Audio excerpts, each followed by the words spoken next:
The sound of laughter hit me before I saw it. The kind of laughter meant to humiliate, not amuse. I stepped into the ballroom, gift bag still in hand, and froze. There he was, my wife's CEO, down on one knee, holding out a ring that sparkled under the chandelier. And his words cut clean through the air. "Will you leave your poor, impotent husband and marry me?" The room erupted. Champagne glasses clinked. Suits shook with laughter. And then she smiled. She didn't hesitate, didn't even glance at me. Yes. My chest didn't burn. It didn't break. It went cold. I didn't make a scene. I didn't throw the gift. I simply turned, walked out the same way I came in. They thought they'd humiliated me. They had no idea what they just set in motion. I met her 7 years ago. She was ambitious, magnetic, always reaching for more. And I was the quiet one, the builder. She called me her anchor. I called her my light. And for a while, it worked. When I invested in her company, she said it was our future. When I bought her the penthouse, she said it was our dream.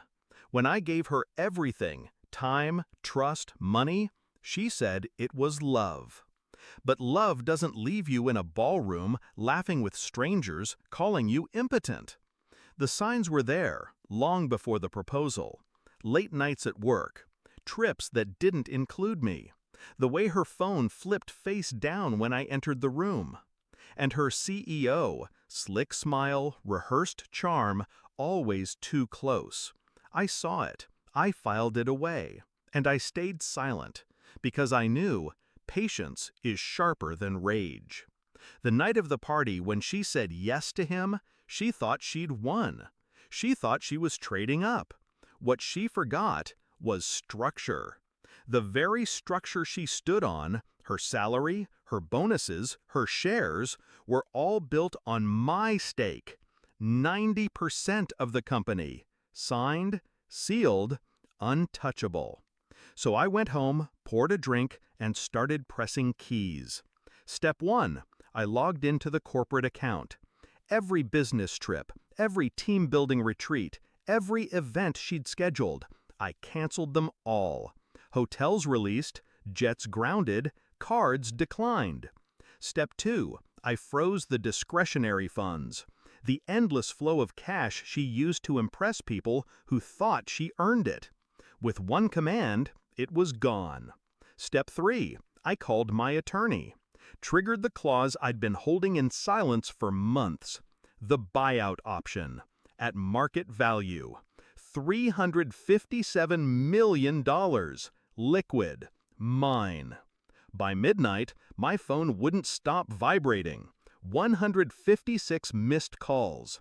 Voicemails stacking one after another. Her voice crying. Her CEO shouting. Board members pleading. But I let them pile up.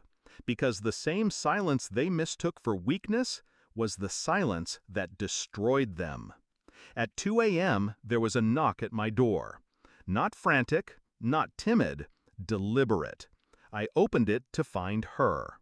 No makeup, hair undone, eyes swollen from tears. She looked smaller than I remembered. Not the glittering woman under chandeliers, just hollow. "Please," she whispered, "we made a mistake." I studied her. The woman who had laughed at me hours earlier. The woman who had chosen spectacle over loyalty. I didn't shout. I didn't spit venom. I simply asked, "Do you know what I did tonight?" Her lips trembled. "They told me. The shares, the money. You ruined us." I leaned closer. "No, I built it. And then I took it back." Her tears spilled. "We can fix this. We can start over." I almost laughed. Almost. Instead, I stepped aside, letting the silence answer. She didn't come in.